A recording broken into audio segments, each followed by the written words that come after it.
Bienvenidos a Business Voices, un espacio donde exploramos el futuro de los negocios y sus tendencias en nuestra región, la sostenibilidad y las claves del liderazgo. Conversaciones con expertos, conocimientos y experiencias sobre cómo innovar, adaptarse y prosperar en un mundo que está cambiando rápidamente. Bienvenidos a un nuevo episodio de nuestro podcast. Soy Fernando Escobar, desde la oficina de BDO en Guatemala. Hoy nos acompaña desde BDO Jaime Ríos, socio digital en Interaméricas, y su invitado Diego Parra, fundador de Pulsar, una empresa especializada en inteligencia artificial y machine learning. También es docente y speaker internacional en temas de tecnología, innovación, emprendimiento y transformación digital. Extraordinario, Diego. Cuando uno habla de inteligencia artificial, ese es un término que se conoce hace 50, 60 años. Uh-huh. Lo que sucede es que con toda la capacidad computacional que ya tenemos disponible y la democratización de la misma tecnología, ya la tenemos a nuestra disposición, que ese es un reto bien particular. Con eso dicho, ¿qué te inspiró a ti en irte en este mundo de las tecnologías de la información y la inteligencia artificial para llegar donde estás hoy día? Oye, pues qué buena pregunta. Mira, te cuento que yo estoy en este tema hace 9 años aproximadamente. Es decir, empecé emprendiendo hace 9 años, pero en realidad todo esto empieza antes. Estuve trabajando 6 años en Google y tuve la fortuna muy grande en ese momento en Google. Estamos hablando desde el año, ¿qué te digo? 2016, poquito así 2000, sí, más o menos, como empieza a haber una cantidad de iniciativas dentro de Google, tal vez inclusive antes, te podría decir. Empiezan a haber una cantidad de iniciativas muy interesantes. Parte de lo que empezó a utilizar en su momento Google era sobre todo reconocimiento de computer vision, visión por computador, todo lo que empezó a utilizar en Google Fotos. Yeah. Y era para poder hacer lo que en el buscador en su momento se lanzó, que era búsqueda por imágenes. Yo no sé si en algún momento lo has hecho, pero la búsqueda por imágenes viene desde temas de reconocimiento de AI. Sí. Ese fue uno de los proyectos más interesantes. El segundo fue el proyecto de Self-Driving Cars de Google, que inició también hace muchos años. De hecho, los primeros que arrancaron en Self-Driving Cars fueron MIT, Stanford y Google, que hoy en día es Waymo, ¿no? La compañía que están en varias partes de Estados Unidos, que son los vehículos que se manejan solos. Entonces, esto viene desde esa época. Y ellos hablaban de AI, pero digamos de una manera un poco diferente, porque estamos hablando sobre todo era mucho machine learning, ¿cierto? Yeah. Visión por computador, también había mucho tema desarrollando de voz. Ya cuando empiezo a ver eso, dije, inteligencia artificial va a cambiar la forma en la que nosotros hacemos negocios en el mundo. Y cuando ya decido emprender y salir de Google, el tema fue muy natural. Que automáticamente, de hecho yo empecé a hacer algunas partes de inteligencia artificial y desarrollo de mi primera compañía en AI, estando en Google. Entonces arranca ahí, fundo esta compañía. Hoy en día pues tengo una compañía en Estados Unidos que desarrolla inteligencia artificial, la implementa. Digamos, nosotros hacemos desarrollo de AI a la medida. Y hoy en día tenemos clientes en Estados Unidos, en México, buena parte de Centroamérica, Colombia, Ecuador y Chile. Pero entonces eso fue lo que me llamó la atención. Y mira que desde ese momento lo que he empezado a hacer es hacer implementaciones de inteligencia artificial en empresas. Y me empezó a encantar porque era un proceso de hacer algo que nunca nadie antes había hecho en una organización. Imagínate, hace 9 años, yo hablando de inteligencia artificial, la gente... Y te digo que todavía cuesta, ¿sabes? Todavía cuesta porque una de las cosas que yo hablo mucho con la gente es, todo el mundo habla de inteligencia artificial, pero nadie realmente sabe en profundidad qué es, ni para qué funciona, ni cómo utilizarla.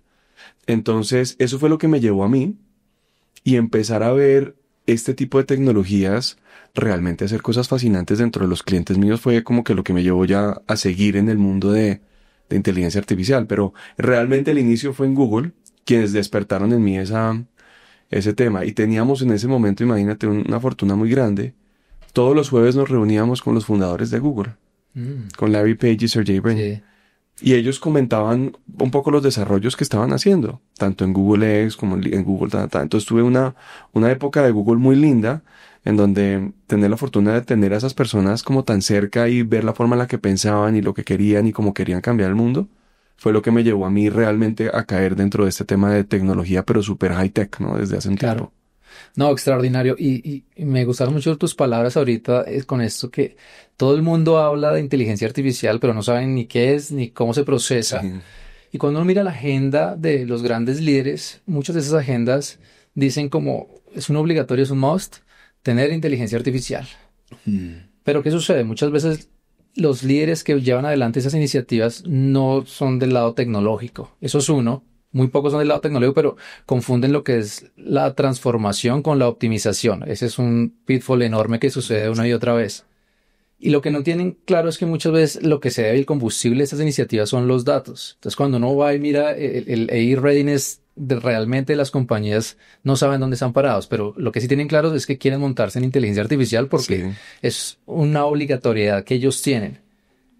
En tu visión, digo, ¿cómo se desmitifica un poco esta visión de la inteligencia artificial con líderes que tienen un background tecnológico o no, para que la adopción sea más natural y realmente llegue a un objetivo y entiendan que no solo decir lo aprendo y lo pago, sino tengo que estar desde las personas, la tecnología, los procesos y los datos, tener un grado de preparación mínimo para que las iniciativas me lleven a un lugar al que quiero estar?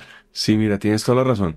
Yo creo que hay varios temas. Entonces, el primero es que tocaste muchos puntos demasiado importantes. El primero es, ¿sabes en dónde estoy viendo yo? Bueno, en realidad lo estoy viendo en los dos lados. Estoy viendo un problema en la parte no técnica, es decir, en el negocio.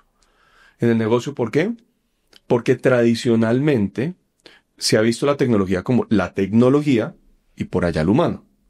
Y la realidad es que hoy en día está cambiando eso bastante. Digamos, hoy en día la conjugación entre tecnología y humana se está haciendo cada vez más evidente, ¿no? Entonces, ¿qué pasa? Cada vez que, por ejemplo, yo llego a una compañía y le digo, no, inteligencia artificial, lo primero que llaman es, oigan, llamen al de tecnología. Sí, de acuerdo. Y le digo, no, un momentico, no llamen al de tecnología. Porque es que lo que tenemos que estar preguntándonos como líderes de negocio es cómo la tecnología me va a ayudar a mí a resolver problemas de negocio, pero también cómo va a volver a mis seres humanos más eficientes, más capaces, tomar mejores decisiones. Entonces, antes de llamar al técnico, a la persona de tecnología, entremos a entender cuál es realmente el problema de negocio que queremos resolver como empresa. Y después, miramos si hay tecnologías que te puedan ayudar a que se resuelva una parte de ese problema o no, que tengan inteligencia artificial. Entonces, lo primero que estoy viendo es que sí hay un desconocimiento muy grande dentro del área no técnica, es decir, el área de negocios, que es el 95% de las personas de la población mundial que vivimos en negocios, no son técnicos. Claro. Sí, ponen muchas compañías, normalmente la gran mayoría de personas no son técnicas. Entonces, primero hay un desconocimiento ahí. Y creo que estamos llamados cada vez más como no técnicos a entender la tecnología, pero obviamente desde un lado no técnico. Es decir, y yo lo digo con cierta frecuencia, muy pocas personas realmente se van a poner a codificar, a programar. No todo el mundo tiene ese interés, ni le interesa, pero sí quieren hacer negocios. Entonces, lo primero es eso. Ahora bien, también estoy viendo un desconocimiento grande en la parte técnica.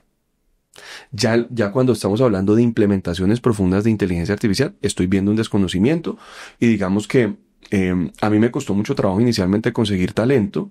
Tenía que conseguir talento en Estados Unidos, en Europa, porque en Latinoamérica no había, digamos, ese proceso tan potente de ciencia de datos. No lo había. Ya cada vez más. Ya cada vez ya estás encontrando PhDs que han viajado y han venido a trabajar, porque yo en mi negocio estoy produciendo propiedad intelectual de inteligencia artificial. Entonces, digamos que te digo que desde el punto de vista técnico también siento que hay que ir trabajando cada vez más para que entiendan.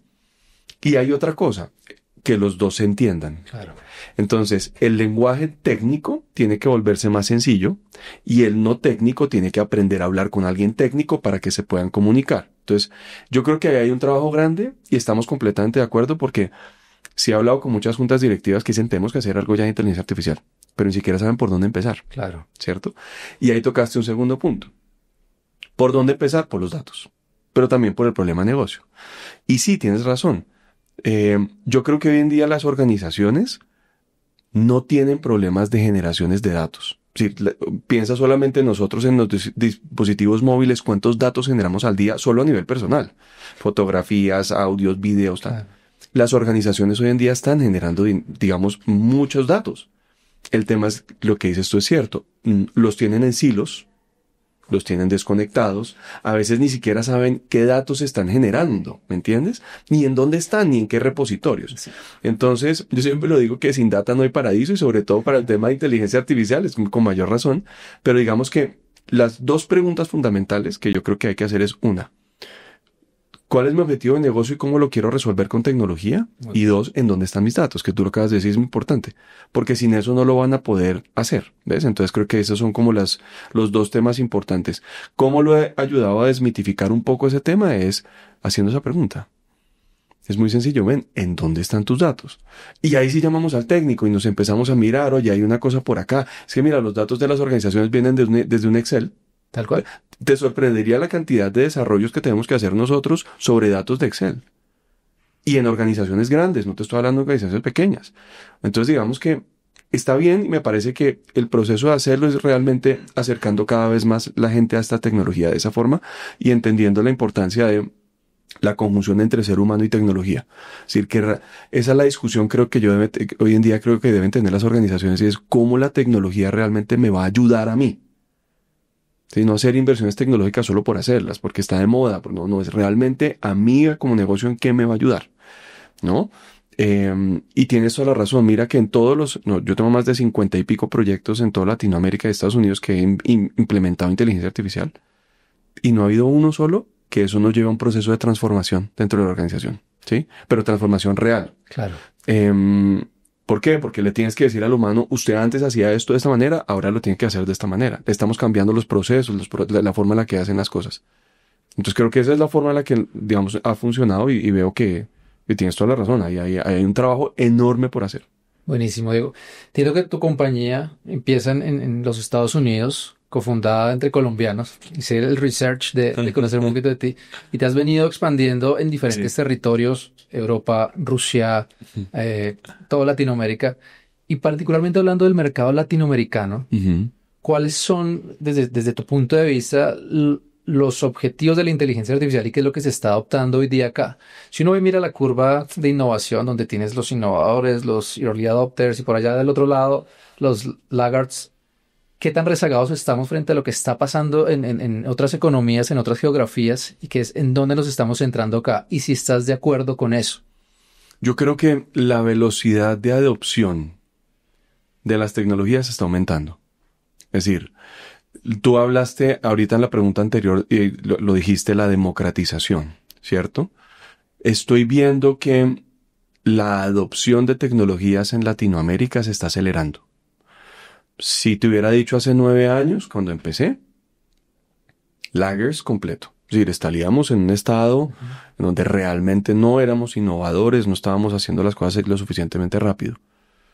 También, ¿qué ha pasado? Es que en 9 años en inteligencia artificial ha pasado mucho. Es decir, hoy en día también los sistemas de AI se han vuelto muy sencillos para que inclusive puedas hacer interacciones con inteligencia artificial sin saber hacer código, ¿no? Entonces, digamos que veo yo hoy en día en Latinoamérica que cada vez más es más común la utilización de herramientas de inteligencia artificial, pero lo veo más hacia el tema de aplicaciones. Okay. Entonces, ¿qué pasa? Lo que me estoy encontrando ahora es con un montón de compañías que están teniendo una cantidad de aplicaciones, pero un montón de aplicaciones que también están fragmentadas y no entienden para qué las tienen. ¿Sí me explico? Si no lo están haciendo el proceso desde el core hacia afuera, sino es, tomamos esta aplicación que me resuelve esto, esta otra aplicación que me resuelve esto, esta otra aplicación que me resuelve eso. Y la verdad es que también le está generando unos gastos y una de fragmentación nuevamente de datos. Entonces, ¿qué estoy viendo? Uno, sí está más rápido.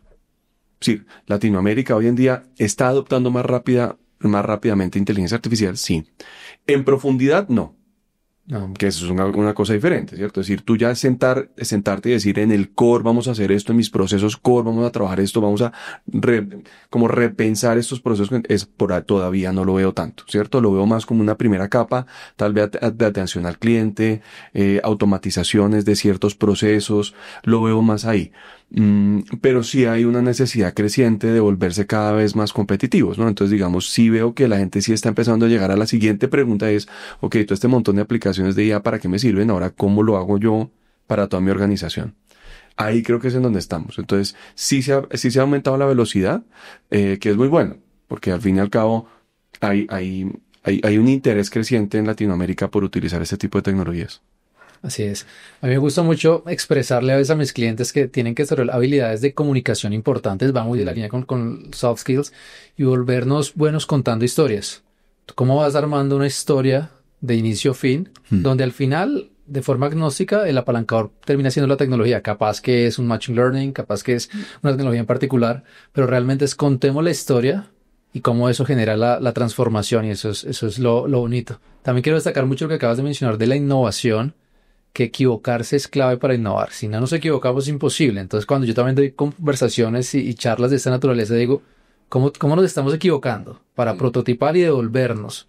Y qué bueno eso de los presupuestos. Me encanta. No sé si la visión aquí es el presupuesto global compañía o de tecnología, porque a veces... Lo puedes definir, no Claro. importa, digamos, puede ser o de la compañía o puede ser, de hecho no importa, toma un presupuesto, bien sea de inversión de tecnología, puede ser de inversión en procesos, puede ser de toda la compañía, ya depende de qué tan agresivo queda ser, ¿sí? Pero digamos, es tener ese presupuesto.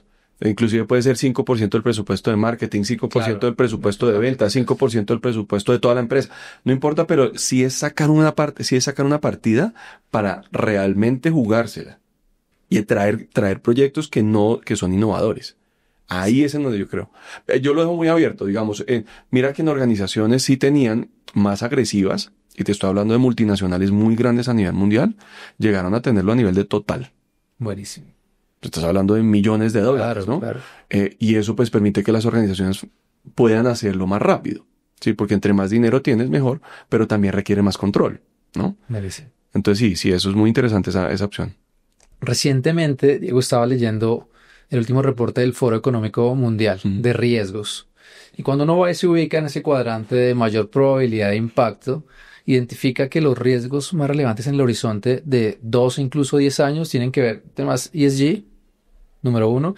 Número 2, adopción de tecnologías de la información, falla cibernética y desinformación movida a través de inteligencias artificiales. Centrándome en estos últimos 3, la ciberseguridad definitivamente es un aspecto que por lo general tiende a ir atrás o un pasito sin estar como tan alineado con la adopción tecnológica, en este caso pues de las inteligencias artificiales. ¿Cuál es tu visión frente a el rol que debe tener la ciberseguridad en toda esta adopción, generación y entrega de los AI? Mira, yo lo veía y lo explico mucho. Antes, las organizaciones tenían que protegerse de el hacker. Es la típica, uno piensa en hacker, una fotografía de hacker. Entonces se imagina el tipo El con capucha, hoodie, así, sí. su hoodie metido ahí, ¿cierto? El hacker. La realidad es que hoy en día ya no nos tenemos que preocupar de hackers, sino de inteligencias artificiales que hackean. ¿Eso qué implica? Que las organizaciones van a tener que construir inteligencias artificiales para defenderse de inteligencias artificiales, ¿sí? A nivel de ciberseguridad. Y eso es algo que no es fácil lograr. Ahora bien, lejos de eso, lo primero es que sí, hay un tema de seguridad de data y de manejo de datos. Es fundamental para hacer cualquier proyecto con inteligencia artificial. Las organizaciones sí tienen que invertir en eso. ¿Por qué? Porque los datos son el activo de los activos más importantes de las organizaciones. Y si tú no lo proteges, puede tener personas o organizaciones o inteligencias artificiales que quieren ir a tomar tu data. Entonces, ahí hay un tema muy importante. Ahora, lo otro que tocaste, que creo que es supremamente preocupante, es la cantidad de contenido que se está generando hoy con inteligencia artificial y contenido de muy alta calidad. Vio 3 de Google, lo que acaba de salir, es una locura. Es decir, la capacidad que tienen hoy en día las inteligencias artificiales de generar video de alta calidad, con voces, con todo, es impresionante. Es decir, ya va a haber un mundo en donde nosotros no vamos a saber inclusive forensicamente si eso fue generado por una inteligencia artificial o no. Entonces, el tema, claro. Entonces, pero fíjate que ahí hay dos movimientos grandes. Uno que tiene que ver con los deepfakes, que es el deepfake es que tú tomas la presencia de un ser humano, creas un clon digital, por decirlo así, y haces que ese clon digital haga algo. Lo que está saliendo es un montón de contenido completamente, digamos, de ceros, con personas que no existen, con espacios que no existen. Y lo que te digo, está siendo muy difícil entender que si es generado por un AI o no.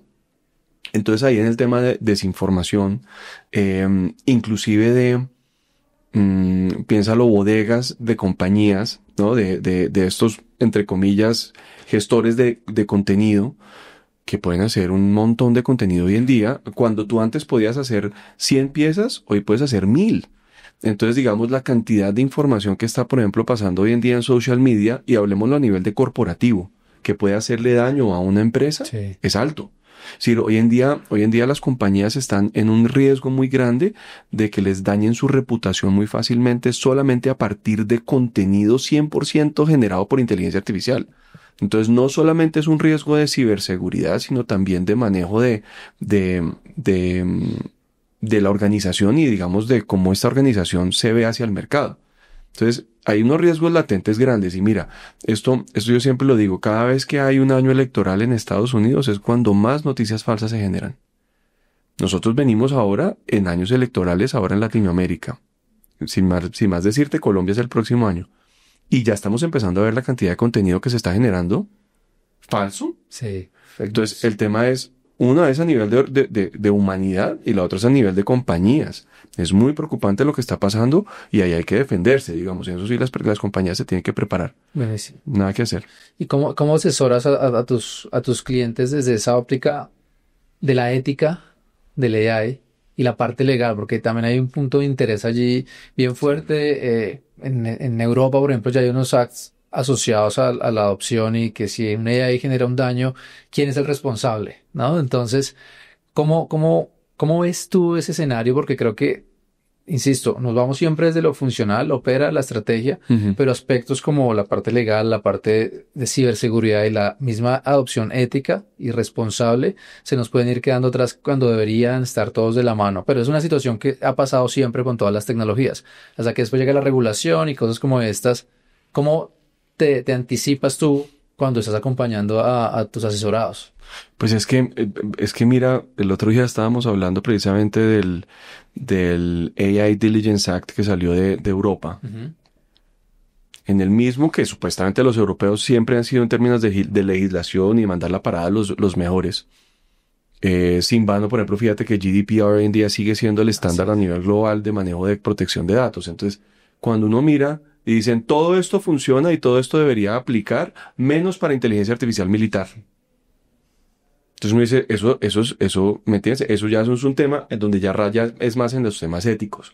Entonces, ¿qué pasa? Yo creo que la pregunta es bastante grande. Entonces, yo creo que uno es, para quienes desarrollamos inteligencia artificial, hacerlo de manera ética. Muy difícil, porque el ser humano, pues, le gusta. Hay un lado bueno de la fuerza y un lado malo de la fuerza. ¿Cierto? Lo mismo pasó siempre cuando pasó, digamos, este boom de los .com. Entonces, tú sabías que había un mundo, un deep web, un dark web, completamente metido por debajo para hacer cosas negativas y malas. Entonces, sí, yo creo que hoy en día hay muchas compañías o personas o gobiernos que están desarrollando inteligencia artificial para hacerle daño al otro. ¿Sí? Y cuando hablo daño, no solamente puede ser daño de hackear un banco, hackear un banco central, hackear un gobierno, sino probablemente inclusive como hoy en día utilizas inteligencia artificial. Mira, yo lo ponía en contexto. Hoy en día, sin temor a equivocarme, yo creo que la mayor cantidad de sitios que se van a definir en dónde se bombardean está tomando la decisión de inteligencia artificial. Entonces le estás otorgando un poder muy grande a una tecnología como esa, es decir, tenemos que bombardear aquí, aquí, aquí. ¿Por qué? Porque salieron esos datos y a partir de la información y la conclusión, esta inteligencia artificial digo que tenemos que bombardear aquí, acá, acá. Mira inclusive eso. Entonces vuelvo, insisto, a la parte de desarrollo. Uno es desarrollar de manera ética. El desarrollo de la manera ética es, pues, tratar de que las inteligencias artificiales tengan el mejor sesgo posible, pero eso es imposible ¿Por qué? Porque es que los mismos datos de las organizaciones son sesgados. Los seres humanos somos sesgados. Entonces, a partir del entrenamiento en data, el reducir sesgos, de la construcción de algoritmos, reducir sesgos y tener, digamos, lo más equilibrado posible y tratar de hacer inteligencia artificial para el bien. Eso es como desde el punto de vista ético. Desde el punto de vista de seguridad y manejo de los datos. Una de las cosas que yo le digo a las organizaciones es, miren, al implementar inteligencia artificial, lo que nosotros queremos es asistir al ser humano. ¿Asistirlo en qué? En la forma de toma de decisiones, en procesos, en lo que necesites, pero digamos no necesariamente es reemplazarlo. Mira que en todos los proyectos que yo hago, todos, siempre tienen un proceso de validación humana. Es decir, yo nunca, así sea un proceso que vayamos a hacer siempre sin intervención humana, es decir, que vamos a hacer un proceso que se puede hacer sin intervención humana, siempre se lanza con una validación humana. ¿Por qué?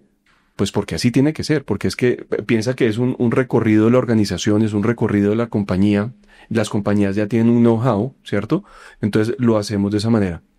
Entonces creo que una parte de responsabilidad en términos de eso, el manejo de esas inteligencias artificiales es eso, siempre tener una validación humana, siempre validar que lo que está diciendo, lo que está haciendo, cómo está actuando, las decisiones que está tomando, ¿están bien? ¿Están acorde? Eso es ético, ¿sí? Entonces, y eso va dentro del marco inclusive de organizaciones, ¿no?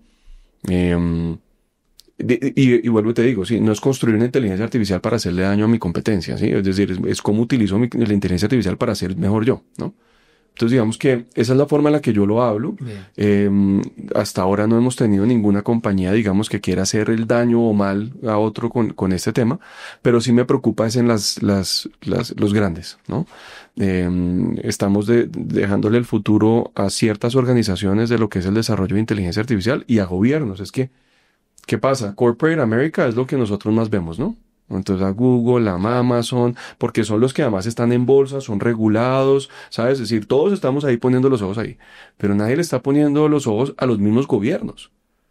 ¿Qué está haciendo el gobierno ruso? ¿Alguien sabe? ¿Qué está haciendo el gobierno chino? ¿Qué está haciendo el gobierno colombiano?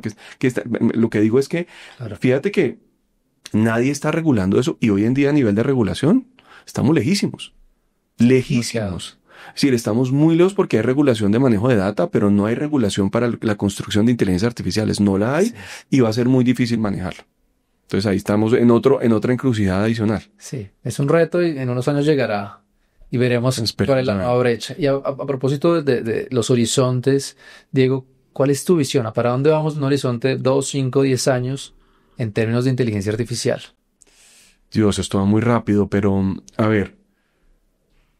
Aprovechemos el podcast para esto. Entonces, ¿qué es una inteligencia artificial? Una inteligencia artificial es la manifestación de una inteligencia similar a la del ser humano en un ente no humano. Es decir, si nosotros estamos, los que construimos inteligencia artificial, estamos tratando de replicar la forma del pensamiento humano, ¿cierto? Entonces, hacia unos 5 o 10 años, precisamente esta semana salió un estudio de Apple, desmitificando un poco lo que ya estaba diciendo OpenAI, diciendo Google, diciendo unas compañías que estaban llegando ya a inteligencia artificial general. ¿Qué significa eso? Que las inteligencias artificiales primero van a tener que generar empatía y después tienen que tener conciencia propia y tienen que tener unos niveles de razonamiento muy diferentes a lo que tenemos hoy en día. Salió Apple ayer diciendo, no señores, lo que ustedes están diciendo estamos lejos de inteligencia artificial general, que es lograr replicar a un solo ser humano. Entonces, digamos, ¿qué es lo que veo yo de aquí a los próximos 5 o 10 años? Es que vamos a seguir tratando de lograr replicar ese ser humano y llegar al punto que se llama la singularidad. La singularidad es cuando hemos llegado a la inteligencia artificial general y es que hemos logrado replicar a un solo ser humano. Y todavía no lo hemos logrado, porque ese proceso de racionamiento es muy complejo, el ser humano es muy complejo. Parte de la base que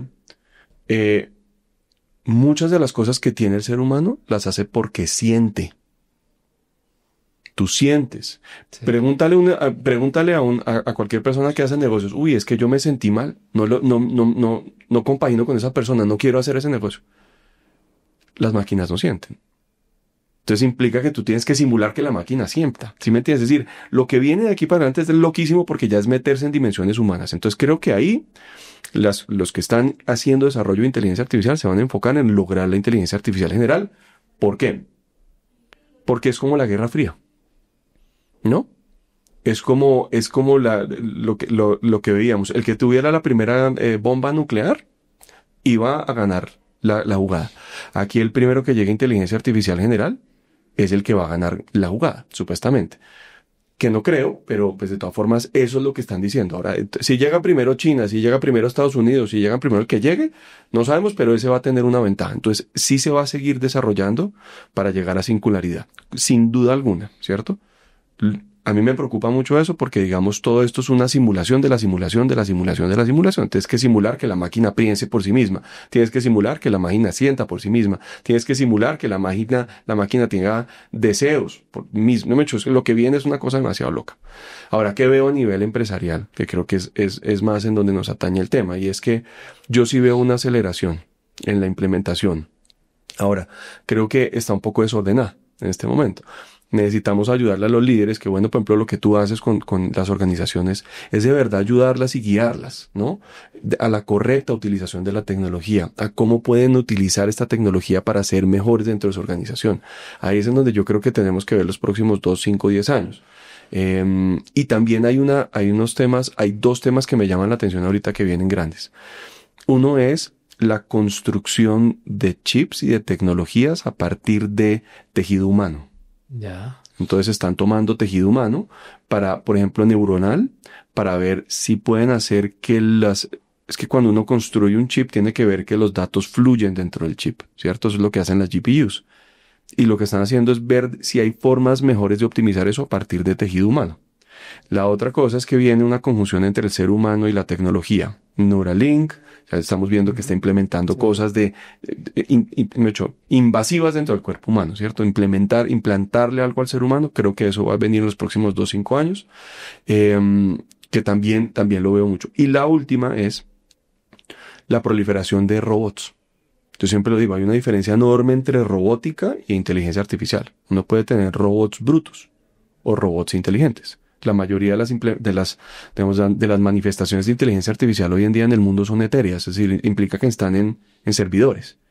Entonces, ¿qué es lo que sí vamos a empezar a ver? Una cantidad de robots inteligentes dentro de las organizaciones y dentro de las casas, ¿ya? Entonces, la persona, ya lo estamos viendo con las maquinitas esas que aspiran. Mira que ya empezaron los robots inteligentes a estar dentro de nuestras casas. Lo mismo pasa con una Alexa. Es decir, ese tipo de cosas sí siento que va a haber una reinvención del celular. Es decir, lo que va a sacar OpenAI con este personaje ex Apple seguro es algo que va a cambiar la forma en la que veamos un dispositivo muy diferente. Eso sí también va a cambiar. Sin duda, grandes cosas, Diego. Y ya para finalizar, tú sabes, qué gran conversación. Sabes que este podcast tiene un alcance a nuestro clúster de Interaméricas, donde tenemos presencia en muchos países, como lo es Ecuador, Venezuela, Panamá, varios países de Centroamérica. ¿Y por qué no nos cuentas con todo lo que has viajado y donde has estado participando y desarrollando proyectos que te tienen hoy día acá? Comparte con nosotros una anécdota en alguno de estos países de nuestro clúster. La que se me viene a la cabeza es un proyecto que hicimos con Unilever. Es un proyecto que se hizo para una región grande de Unilever. En ese entonces lo que estábamos tratando de hacer era volver el presupuesto de marketing más costo eficiente. Es decir, reducir en un porcentaje alto el presupuesto de marketing, pero acelerando la venta. Ya. Entonces, tal vez una de las anécdotas más interesantes fueron que cuando nosotros empezamos a analizar, estos eran los datos de 9 países y 19 marcas. Entonces, analizamos más de 50 millones de consumidores analizados en tiempo real a partir de la data digital. Todo eso lo construimos, lo metimos en una inteligencia artificial y empezamos a sacar insights. Los insights en realidad que sacaban la inteligencia artificial eran para mejorar los modelos de segmentación. Normalmente tú le preguntabas a una compañía de consumo masivo y le preguntabas cómo segmentas tú las audiencias. Entonces te decía, hombre, mujer, de 18 a 35, ¿cierto? Como ese tipo de cosas. Y nosotros decíamos, hombre, eso nos funciona muy bien para los arquetipos de comunicación, ¿cierto? Para comunicar de una manera correcta, pero no necesariamente para lograr una buena segmentación. Entonces nuestra propuesta fue traer nuevas formas de segmentar. Generamos 534 nuevas formas de segmentación a partir de el análisis del comportamiento humano. Entonces tenía 2 procesos. Uno que era el histórico, cómo estos consumidores se venían comportando hacia atrás, pero también hacíamos predicción de comportamiento humano, cómo se iban a comportar al futuro. Piénsalo en marketing, lo voy a bajar ahora sí. Piénsalo en marketing en una compañía como Unilever. ¿Qué significa eso? Tú le quieres llegar a los consumidores de Dove con la información de Dove. Le quieres llegar al de Axe con la... El tema fue que nos pasó algo muy divertido, es que estábamos analizando en particular esas dos marcas, Dove y Axe. Dove, ustedes saben, pues es una marca que va dirigida a mujeres, ¿cierto? Axe es una marca que va dirigida a hombres. Entonces nosotros llegamos con un análisis en el momento. Señores Unilever, miren lo que pasa. Tenemos un overlapping del 55% de esa audiencia entre Unilever y Axe. Y se volteaba la gente de Unilever y me decía, eso tiene que estar mal. ¿Cómo?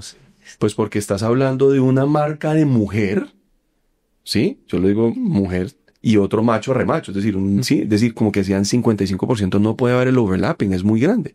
Si acaso tienes un 5% de overlapping. Entonces lo traigo en la anécdota porque eso es un insight generado por una inteligencia artificial, ¿no? Entonces nos fuimos y dijimos, oiga, tiene toda la razón, qué pena con ustedes, tienen toda la razón.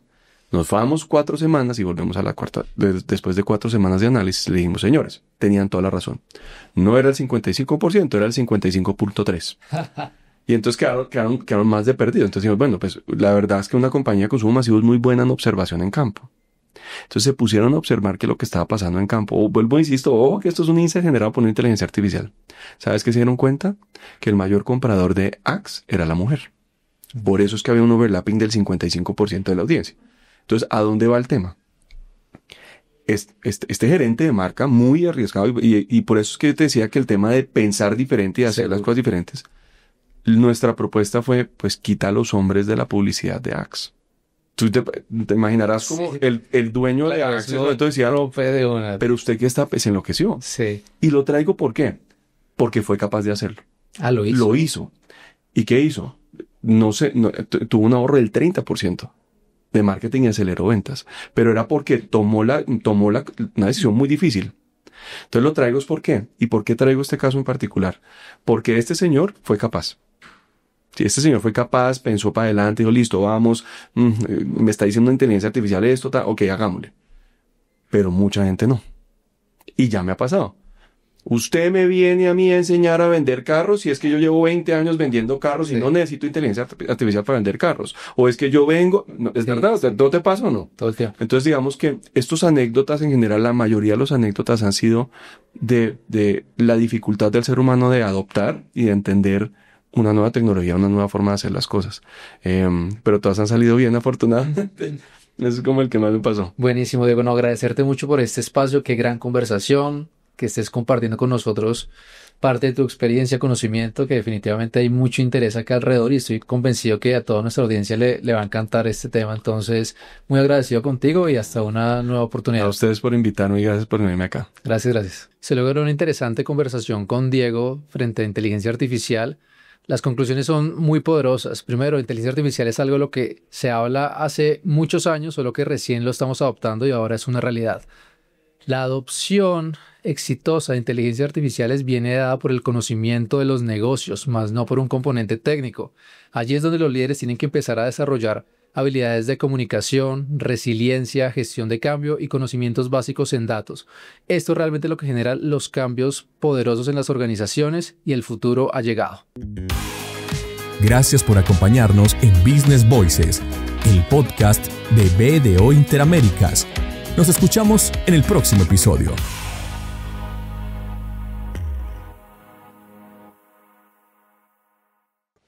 Relatores, contando historias.